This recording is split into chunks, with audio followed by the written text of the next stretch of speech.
Welcome back to Growth Island. My name is Mads Friis and I again got the pleasure to host you.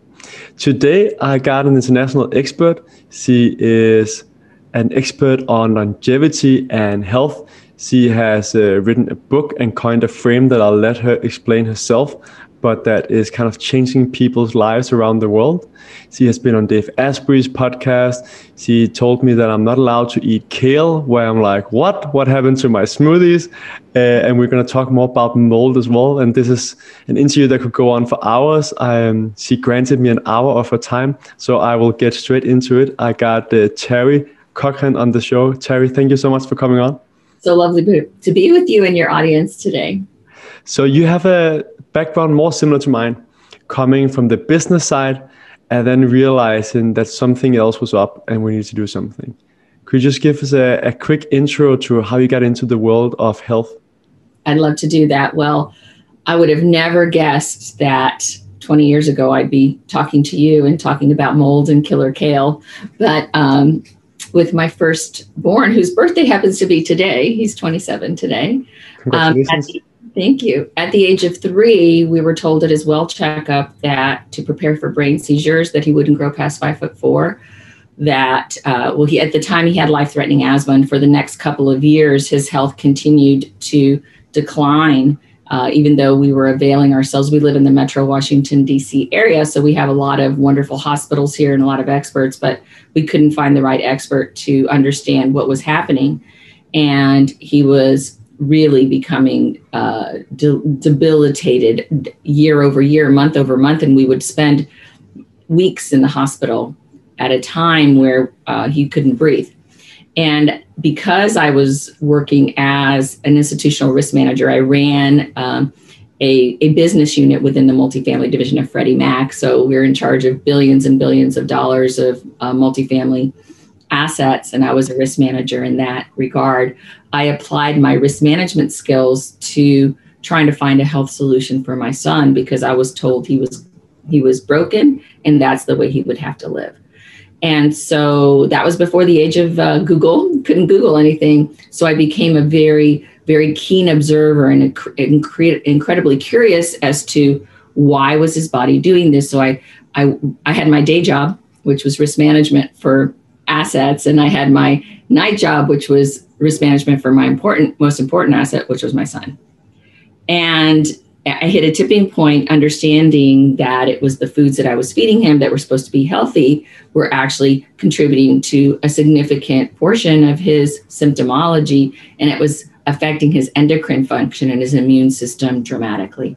So fast forward over the next, that was at 5, over the next 5 years, I continued to become his risk manager, and he became my first and most important client. I left this world, of institutional finance, and now over almost 18 years later, I've developed and accumulated a body of knowledge that has served thousands all over the world with my own methodology. That is a hard story, but fantastic story of then being able to make that impact. I find a lot of people actually in the health space are coming from a different angle, and that is why they're finding new solutions, because they come with a skill set and they run into like life problems and they're like, okay, I need to find solutions to this. So like, let's look at like root causes instead of a fixed paradigm of just treating symptoms. Absolutely. Absolutely. And it was really that intersection of understanding why was his body behaving that way. And now as I look in the rearview mirror, because I've become a nutrigenomics expert, epigenetics expert, is that the foods that we were feeding him were actually contributing to a genetic expression causing his state of ill health. Yeah. So I think it's fantastic now that we had the paradigm for a while that we thought that the genes was everything and that we were doomed by our genes. And now we luckily know that we're not doomed by our genes. They definitely have an impact, but it's whether like they actually become active or not in the epigenetics.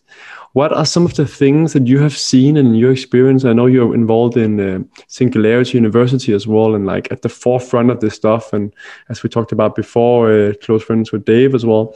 Like, what are some of the things that you see as the key for turning bad genes on? Well, the Cochrane Method, which I developed, looks at 4 major portals of expression for genes, and it's pathogenic, and that can be a bacteria, a virus, a parasite, or a fungus. It can express genes. It can be an environmental impact like food or a mercury level or a pesticide or a VOC in our home with coming from our carpet. It can be an emotional burden. The beautiful work of Dr. Bruce Lipton, who I've had the pleasure of dining with and having great exchange with, he has really proven that our thoughts signal the genetic expression. And so I say the thought creates the thing. And so we can do everything else right. And if our thinking is wrong, we can still have a genetic expression.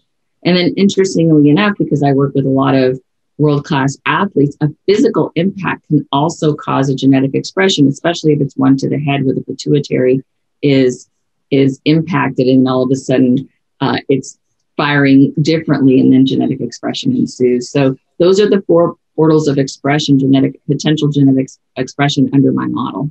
Yeah, that sounds like the way you set it up, the different aspects is also what I'm hearing from different experts. And someone is just specialized in one. And sometimes they get caught up in just that one reason, where I think what you're saying makes a lot of sense, that like there are these different ways in. So it's about figuring out which one is it. But how do we then fix it? Well, what's really beautiful about the body is it's constantly giving us feedback. And I call ourselves body interpreters. I speak multiple languages, and one of them is body. And I've become really keenly attuned, and I'm teaching this method. I'm starting to teach this method. I have a naturopathic doctor that's also in my practice who applies this methodology to our client base, is that through applied kinesiology, which is a form of muscle testing, and I've adapted it to really intersect with my methodology, the body can give us granular real-time feedback. Is that gene expressed, and how was that gene expressed? So through muscle testing, we look at the balancing and imbalance of a substance in the body. So for example, if you have an overgrowth of candida, which is a fungal organism, which can play a massive negative impact on the body, through the muscle testing and applied kinesiology, we can discern where that imbalance is falling, because it may not be systemic, it may be hiding in your thyroid. Or for example, the Epstein-Barr virus, which has been roundly looked at as I call it the puppet master in Hashimoto's. Over 80% of Hashimoto's has been linked to this virus, yet you're not having mononucleosis, which is the original form of how the virus presents itself, but instead you're having these autoimmune markers from the thyroid. And what we know is when we then give the antidote, because everything is energy. I basically work in the field of energy medicine in the sense that I apply biochemistry, but then I also apply quantum biology to match this beautiful dance in the body and then interpret what's going on. So the signs and signals from the body give the practitioner real-time feedback on how to then best manage that imbalance. And then we also muscle test the corresponding supplement. And what's so beautiful about my methodology is even the best, most functionally trained practitioners, they'll say, oh, you have this CBS gene, which is a cystathione beta synthase gene. So therefore, just because they'll look at a genetic model, therefore you need to take vitamin B6. Well, not always. If that B6 is excitatory to your nervous system, and the way we understand that is by muscle testing at the nervous system level, then that's not the best vitamin. That's not the best support. And then we go back and look at, well, what's an alternative to help us discern what's that best match? And that's why in my practice, we actually do have just unprecedented results with very little herxing, if any. Herxing it's called a healing crisis. And then they say, well, you're supposed to get worse before you get better. In my practice, that rarely happens because we've tied it to what's your best match. And we don't guess, because we're getting that real body feedback in real time from that individual. And how does that work, the muscle testing? Because I heard about that before, but super curious, like how does it work and how do we know that it works? Well, what's really interesting how we know it works is that we work very collaboratively with many doctors. And if we muscle test here, find the imbalance, we get the serum work, it's almost identically matched. And the way muscle testing evolved, and I did not invent it, I just took my own application. Montague, who was a Nobel Prize winner for AIDS research, found that when he was doing his research in the centrifuge of cleaning his vials, he found that there were subatomic particles that carried an electromagnetic signature of whatever that substance was. And through that approach, he said, well, if we put that electromagnetic signature in a vial solution, then it's going to carry that wave. And we know that everything on the planet has its individual, like a fingerprint of a resonant wave. How do we measure that? What's that? How do we measure that? How do we measure that? It's measured actually out of Germany. They've done some studies that show that even viruses have a specific signature frequency. Yeah. That is measured. Okay. And so what's so interesting about that is as you apply it to the biofield of the individual, and we now know, and this has been not discovered, but it's been confirmed from the National Institutes of Health here in Washington, D.C., that the body has an energetic field called the biofield. And when we put energy against energy, if there's an interruption in the field, then the nerve can no longer fire to the muscle to hold your arm up. And I tell you, I've worked with some of the world's top athletes, and they can't control their muscle if there's an imbalance in the field when you put that electromagnetic signature in the field. And muscle testing has been used by many, for many years, including acupuncturists. There's a whole way to discern allergies through called NAET, natural allergy elimination through acupuncture. And they actually take the vials to neutralize the body. It's fascinating. And I've seen it done in real time. So you give people some kind of container? Or in COVID, I've been holding it, and I just hold it along their body systems. And then depending on how they react, you can tell like, hey, you have a challenge with this. Yes. Okay. And then you send them sometimes to some doctors to get blood tests as well. Yes. To confirm that that's the imbalance. Yes. And sometimes really what happens with us now is we receive many referrals from the doctors. We're sort of the body detectives. And when complex cases can't be figured out, they send them to us. Yeah. That makes sense. But I think I find it extremely fascinating. So I'm a big believer in ancestral wisdom, and that we can measure everything with Western science. And there's many things that when we look in 10 years time, we'll be laughing at our paradigm today. Just like we thought that the brain was fixed, we now know that it's not fixed in meditation help. But I'm always curious as well to know, like, where are we with these different treatments on like being able to measure it, and kind of saying with Western science, that's not the same that it's not working. Like hypnotherapy, more studies are coming out as well. So it's just kind of to understand, like, and I heard somewhere, I'm not sure if you can confirm it, that some of these muscle testing was like 70% or so kind of accurate with like the gold standard of blood testing, but I haven't been able to find a study to say it. But yes, it's really interesting. And interestingly enough, I've had the pleasure of meeting a past assistant surgeon general here in the United States. And he's so curious about my work. He's going to come shadow my practice. Yeah. And he's got now a not-for-profit organization that looks like, he says, in God we trust, and everything we need data. So he's very much looking to see how we can, actually do some clinical trials on this, because it is this precise. I have thousands and thousands of clinical outcomes that prove it is precise. And not just that you get healthy, but you stay healthy. Yeah. Yeah, but it must also be hard to get money for doing studies like that, because it's hard to patent, right? It is hard to patent.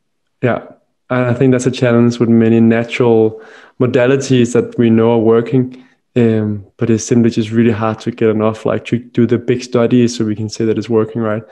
I don't believe we need a patent in this, because the process is the process, and my goal is to teach the process. This is part of my 2021 through 2025 mission. Is to really bring this out here broadly. And I've had a lot of interest from many sources on how is this done and how is the Cochrane Method so efficacious. So I'm really proud of that. And that is my goal for the next year. I definitely don't think we need to patent everything. It was more just like in why there's many things we don't have studies on, because they're simply so expensive. I spoke to someone the other day who is from the USC, David Feifel, and he talked about ketamine. and how ketamine is no longer like, it's now a generic drug, but how Johnson & Johnson had changed it into something they could patent, which wasn't as efficient, but then they could make a study and then they could get it approved for the insurance. So that's just a general dilemma that we often run into. And when I talk to friends and other people about like, oh, why don't we have double-blinded studies? Then it can't be true. Then it's also like kind of understand the dynamics of how much money does it cost to do a double-blinded study with a big number of people and so on. And that can be hard sometimes. Yes, it can. And my methodology is the proof is in the outcome. Yeah. And so this person is coming in. We're still in dialogue of it. We haven't really finalized our consideration, but he's here by he's invited himself to come in to observe because he's so curious about what my results have been. Yeah. He's seen the results and now he's really, really curious. Yeah. I think that's one of the ways is that individuals that have some wealth as well can see like, okay, there's something we need to get out to the world and can then be part of financing some of the studies so we can show it to more people and get more trust in it. Indeed. And there's, I work with some amazing doctors, so I'm very collaborative. I'm not anti-medicine. I'm pro-health. Yeah. And so whatever it takes to really reach that sustainable and optimal health, that's the best model. Yeah. So it's not about fighting or not about one side being right or one side being wrong, but what can we use? What is the best of all of what we know to create long-lasting health? Yeah, I agree.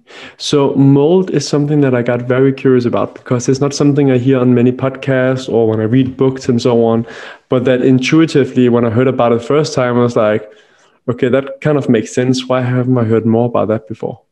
Well, mold is a really big deal. And at the core of what was really wrong with my son was that he had a significant mold sensitivity because his adrenals were so under-supported that what they were giving him to allow him to breathe were steroids, which is an anabolic hormone, which feeds sugar. And so in second grade, he had strep throat 11 times. Now, strep is a bacterial infection, but also feeds on mold. And we were regularly feeding him peanut butter. And he was having, because he was gluten-free, he was having corn-based products, which also carries mold. And so what I do know about mold creates biofilm. Biofilm is a protective layer for the organism. Mold can disrupt the brain. The mold, a form of mold is candida. Candida can affect thyroid function and it can create a dopamine imbalance. So people can become manic, they can become depressed, they can become suicidal. Mold will also feed other bacteria such as streptococcus. We know in the world of pediatric autoimmune psychiatric disorder that strep is at its root, and these children, and I've worked with them, are less than 10 years old, and they are homicidal and suicidal. They're trying to kill their parents, their siblings, or themselves, and they're 5 and 7 years old. And so you can't look to, in those children where it looks like a mental health issue, you can't look at the pharmacotropic. You've got to look at why were these genes expressed? And there's an HLA-DQ2 gene, which goes to you having a higher mold sensitivity. There's a SUOX gene or the gopher gene, as I call it, which shows that you don't have the ability to process oxalates. When you can't process oxalates are also contributory to making mold. And so when we have a mold overgrowth, we can have dramatic impact anywhere from brain fog to fibromyalgia to Lyme-like symptoms to multiple sclerosis. I had a client who had seen over 30 practitioners. This was in 2019. They told her she had MS and Lyme. She didn't. She had a significant mold sensitivity. She had lost her ability to walk. She was very, very cognitively impaired. She was dramatically depressed and super anxious. She'd lost 6 levels of vision. She had significant cystic acne. She was having organ failure. They had misdiagnosed her. When she came to our practice, we found the imbalance significantly was mold, strep, and a viral load. And within 8 weeks, she was 80% better. And now she's got this very beautiful growing yoga studio in New York.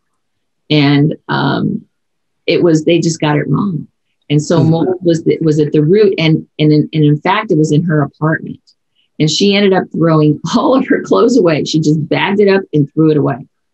Because when mold permeates, it's not just internal mold, it's how the mold that we breathe in. Environmental mold can be extremely dangerous. Yeah. So what we do in our practice is we eliminate any food that can contribute to the production of mold. And that's the healthy food like peanut butter, which is a high oxalate, almonds, which is high oxalate, even berries can have, especially if you have an oxalate sensitivity and a mold overgrowth, berries can contribute to significant symptomology.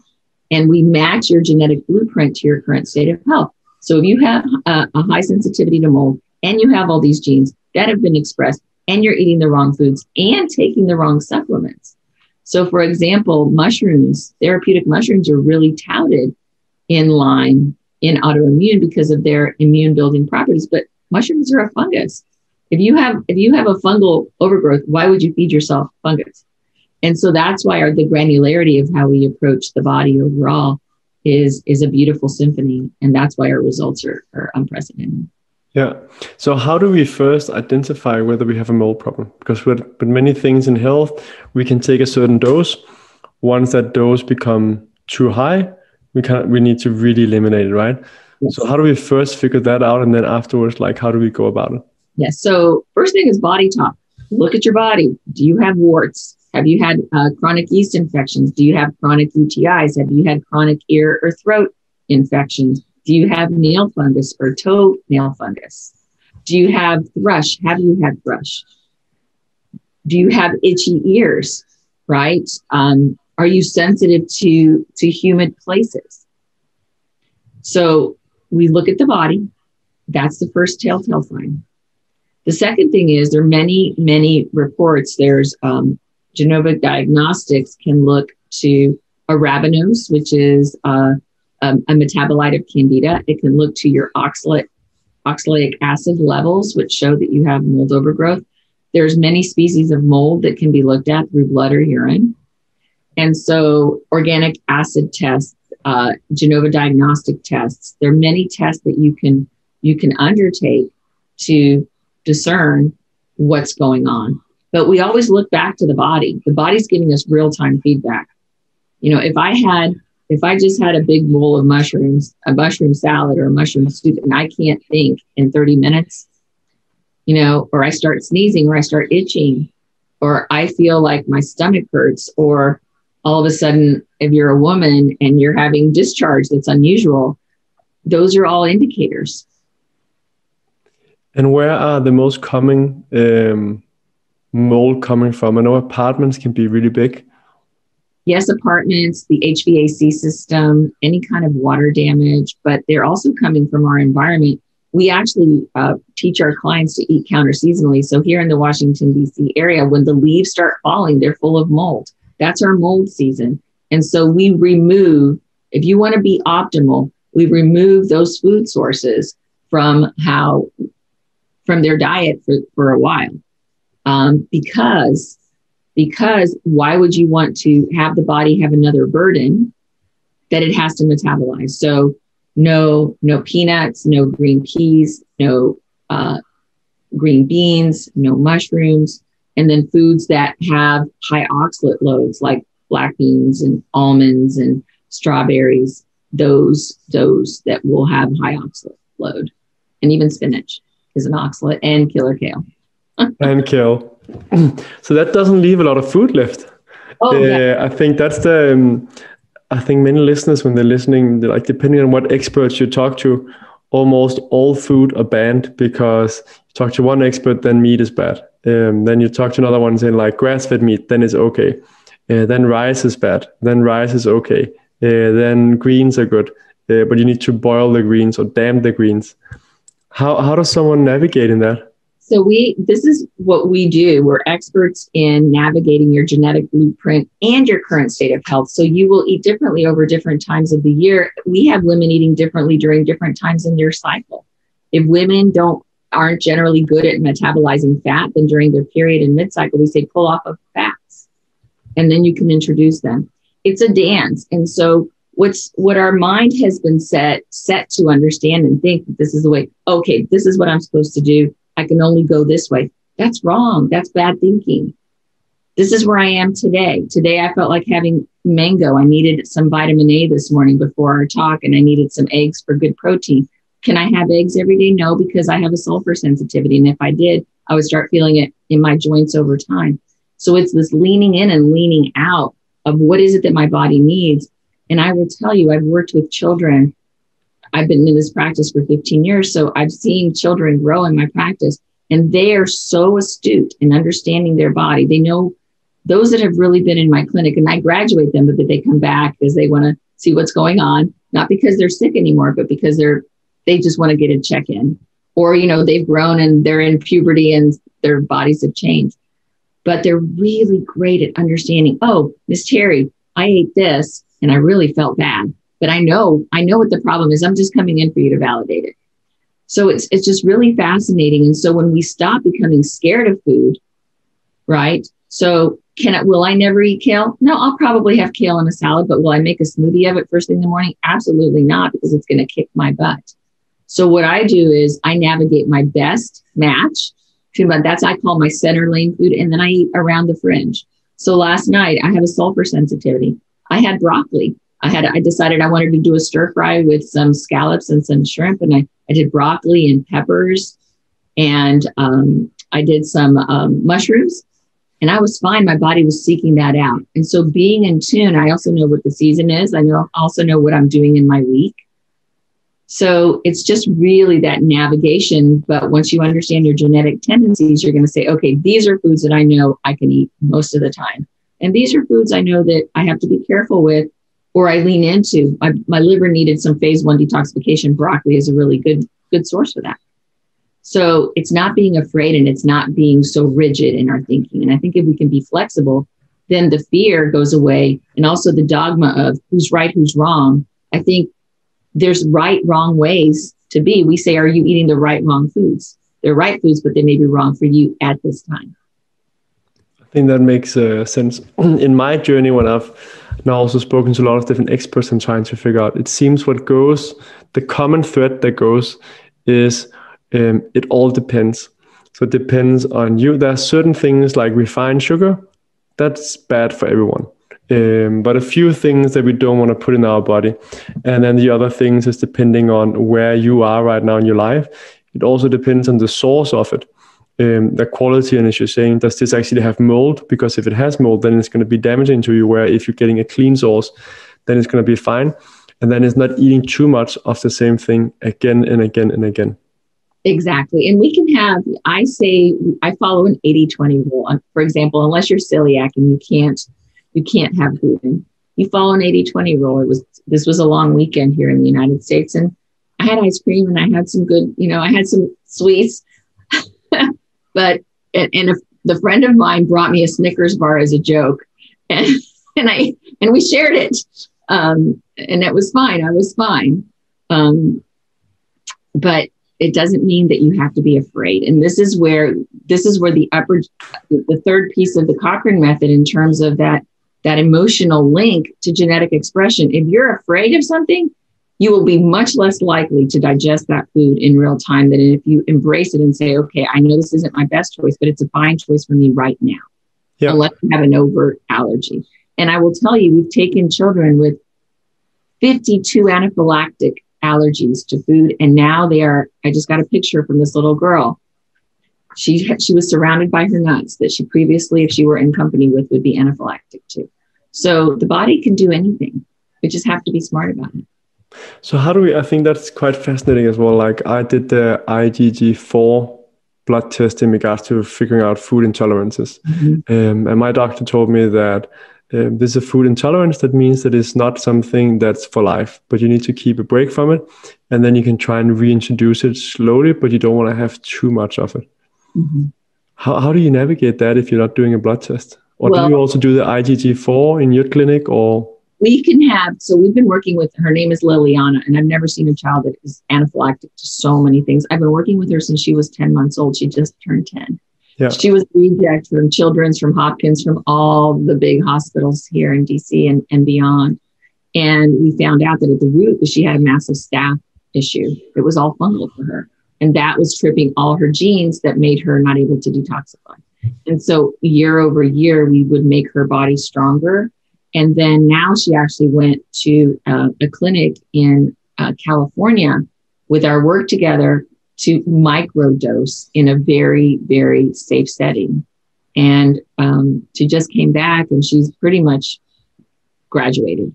So I told her we were going to have, for her next birthday, that we were going to have a peanut butter pool party, that she was going to just dive into peanut butter and be again, not the food that she's going to be a choice, but to not be so afraid that if she's even in, within 10 feet of a food source, that it could cost her life. Incredible. So I think, Teri, that also goes to something that I find in the biohacking circle is there's kind of that spectrum like we have for psychology, like we went from just like sick to being okay, and then from okay to being great. And when people are really sick, we need to do a lot more until they're okay. But once the body becomes okay, it can handle a lot more. So there's a time to be kind of semi-fanatic, like that little girl, where you really need to be careful. And then once you kind of stabilizes the body again, then it's the time to also like chill a bit more, still follow the good stuff. And you're saying you can eat a half a Snicker. It's not going to make you dying. But if you really have like in a really, really bad condition, you need to stay off that Snickers. Right. It's exactly right. And so I just had a gentleman in here yesterday who has a 3rd stage colon cancer, and he was radiated for several weeks. On my plan, he was able to still have normal bowels. He didn't lose the weight and he had energy, and his recovery has been phenomenal. He's only been working with me for 6 weeks, and they wanted to get back to those foods. And I said, you have a test in 3 weeks that's going to say whether the tumor is gone or not. You can wait 3 weeks. You can wait 3 weeks to still be in this food plan. We're talking a short-term investment for a potentially long-term payoff, because if that tumor is gone, you don't have to have chemo for 18 weeks, right? So it's the mindset. The mindset of, well, I'm only going to do this for this bit. Well, what's it worth it to you? What's it worth to you? And so just like you said, there are times where we have to be extremely vigilant. And then there are times when we can relax into something better. But it's a practice. I call it the practice of the practice. It's just like yoga or piano or any instrument. The facility comes with the practice. And if we practice this as a lifestyle, we don't have to be afraid of it. We don't have to feel deprived. We are in charge. And when we're in charge, then we're in our power and in our alignment with ourselves. And they've done studies that show in those moments, our immune system could go up to 50% for up to 5 hours. So that alone is an improvement. And if we can do this as a practice, we will win, if you will, over time, over any condition that we might have been told that you will have to live with for the rest of your life. Yeah. So Teri, tell me, I'm not allowed to eat my kale any longer. My practice of my morning smoothies, now I started fasting most days. So sometimes it's a late lunch that I kind of use the smoothie. But I used to put both spinach and kale. I think it was a recipe from Eric Edmendes, who built WildFit, which has been super successful in transforming thousands of lives as well. And I heard it from this other person that had kind of been taking this recipe. But now I hear Dave Asprey and you saying like, kill a kale, stay off the kale. Like, what's up with that? So what's really up with it, it's the change in our macrobiology. With the 300 billion pounds of glyphosate that we spray on our crops annually, which is the active ingredient in Roundup, it has been, I believe, one of the most deleterious substances for our macrobiology because of its downstream impacts. To kale, what the downstream impact has been is that this glyphosate has stopped our body's ability to produce the microgut flora that would take the oxalate piece, the oxalic bacteria. Oxalates are protective coating on plants. They're poisons. And so we used to have the gut microbiome to be able to break that piece of that food substance down that is otherwise so healthy, like spinach and almonds and berries. We no longer have that bacteria robust in us. When we can't break that down, it becomes toxic. If you have that toxicity and you have also some gut dysbiosis and you have genetic predispositions, kale can be killer kale. It becomes a problem. And so until we can get back to an environment that is depleting the bacteria that allowed us to coexist with these plant sources, and or somebody discovers the bacteria that can be repopulated, there's not a probiotic yet that's been developed, then we really have to be mindful. So this is, again, the continuum. And part of my work, I say in our practice, is to be great, we have to iterate. So that means that my first book, I was pro sulfur and pro kale. That was 10 years ago when I wrote it. But things have changed. I'm not hypocritical. It's just the environment changed. And so I had to change with the environment. I had to become iterative to stay ahead of what was happening. And I've been told with kale that if I damp it, or kind of like some boiling water, I leave it for a minute or two, that should be better.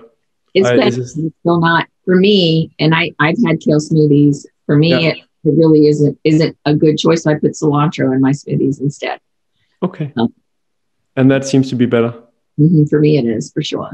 Okay. I will have to go grocery shopping for that. See if they have that frozen down as well. The wonderful thing here in Denmark, at least, we have a lot of frozen vegetables that are what's it called? Organic. Yeah. And the rules for organic food are a lot higher in Denmark than kind of the rest of the world. We're lucky in that perspective that we're very conservative, where the rest of Europe, for example, is putting a bunch more chemicals, even though it's supposed to be organic. And the US, even worse. Well, see, that's true. And in Denmark, you may not have had that tipping point yet in your macrobiome rather. So kale may not be terrible for you yet, unless the standards change. And this is my whole philosophy of the Wildatarian approach, is living as nature intended. If we live as nature intended, it will serve us, not hurt us. But we've stepped so far away from living as nature intended, is that nature is no longer natural, and is no longer serving us. Yeah. So Teri, now you've been in the space for a while and you speak to many other experts. What's a common misunderstanding apart from kale is good that you see in the industry? Well, one of my pioneering discoveries are amyloids and how they have become a real problem in affecting the resurgence of viral loads. And amyloids are truncated protein structures that are indigestible. There are exogenous amyloids, meaning they come from the outside, and there are endogenous amyloids. Endogenous amyloids, we make them as an inflammatory response so the body can say, oh, I need to go to inflammation so I can start a healing process. And those are self-sustaining mechanisms they're homeostatic, meaning that they go to balance. But what we have discovered through the food supply, especially in the United States, that the crowding conditions of the way we grow our animals, especially chicken and beef, chicken being the most studied, is that the crowding, because of the stress response, creates these truncated proteins in their tissue, which are not broken down by the cooking process. When the amyloid burden in them is ingested by us, these amyloids, and again, these are studies out of Cambridge in Japan, show that they are contributing to viral reactivation, which is contributing to autoimmunity. And so we've seen this over and over and over again in my practice. And that's one of the tenets of the Wildatarian diet, is to have a low amyloid burden food supply. Because in doing so, you're reducing the amyloid burden, which reduces the viral load. But the studies that we have found, which is also back to your mold, is the amyloid will build biofilm, which then feeds and protects that mold and pathogenic organism. And that biofilm then feeds the amyloid burden. I call it the ping pong effect. So it's been really beautiful to see how we have resolved multiple times Hashimoto's by removing the amyloids, if the Hashimoto's was an Epstein-Barr, or Bell's palsy, or polycystic ovarian syndrome, or even Cushing's disease, which is a very deleterious condition where there's pituitary adenomas. These autoimmune conditions. I was in Charlottesville this weekend. I wasn't even in my hometown, and I happened to run into a client of mine that had lupus for over a decade. And by eating wild, she no longer has lupus, and she doesn't, 3 years out, she's no longer lupus. She gave me a big hug. And she's like, I'm here because of you. I can walk, without pain. And so I really believe that this is a monumental discovery in my application. I didn't discover the amyloid burden that was clinically proven, but it was in academia, and I've applied it in a clinical setting under the umbrella of the Cochrane Method, and I believe that's one of my greatest applications. Interesting. So it's very much about looking at the food sources of meat and how that has kind of lived. So the ones that have been in small cages, which when you see the video of how animals are living around, like you start questioning humanity, like what it is we're doing. But that is definitely showing that that's a problem. But if it's more wild, or like in Denmark when we have the organic, where they have a lot of space running around, yes, then that meat should be okay to eat. Is that understood correct? That is correct. And also looking to that parent of that chicken, because we know there's transgenerational DNA that's passing through now. So we look to like heritage breed, even if it's not wild heritage breed, seem to do really well. Now, does that say I will never have a piece of steak again? No, I love my pasture-fed steak. If I'm traveling, which I do quite a bit, even during this 20-month period, I will seek first wild or lamb, wild fish, and so forth. But if it's a pasture-fed piece of steak, my body can tolerate it. Can it tolerate it over time? Probably not, because I also don't have methyl donor, so I'm not a robust maker of certain digestive enzymes that allow me to digest meat well. But I have no problem digesting bison and venison and elk. I had bison yesterday for lunch. So it's really, again, matching our best selves to our food. Yeah. Fascinating. Time is running, Teri. There's a ton of other questions that I would love to go through. But kind of summing up, if you had to give like 3 advice on how to eat well that people can go do tomorrow. Okay. Well, the first thing is the preparation of food and the way you eat is integral to how it will be digested. If you're in a hurry, if you're upset, if you're mad, it really stops the digestive processes. So food is the miraculous transformation that sustains life. It's a sacred exchange. And taking just that moment to breathe in and be grateful for that which is going to sustain and give you life is the first thing. It's that piece of the Cochrane Method that goes to where's my emotional state?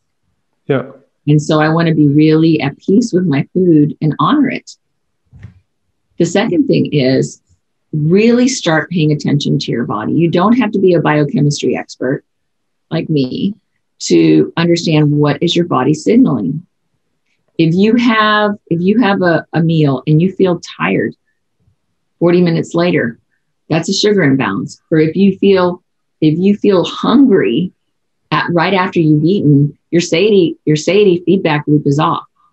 That means that you're not digesting those proteins. If you swell, that means that that food that you ate to hit your tipping point in your lymph with fat. So really examining the body. And I encourage my clients every morning to look down their body. Is this swollen here? That's edema. I ate something that made me puffy. Do I have yellow around my lips? That means that my liver is backed up. I had liver toxicity. I better have something to detoxify the liver. Cilantro is a great detoxifier, and cucumber is as well. Do I have any new growths on my body? Do I I have a wart? Oh, that means I've got a fungal infection. I better lay off the corn and the mushroom. So those things that are so easy, we forget that the body is this highly intelligent machine that's constantly trying to say, hey, I'm trying to talk to you. And so it's super easy. And then the third one is movement. When we get stuck in patterns, and we're really good at making patterns, we have to move. And so I have this approach, which I call stop, drop, and roll. If we've just heard some bad news, which, it's inevitable. We're living in this very dynamic, crunchy, I call it crunchy time. And so we have to support that immunology by our thinking.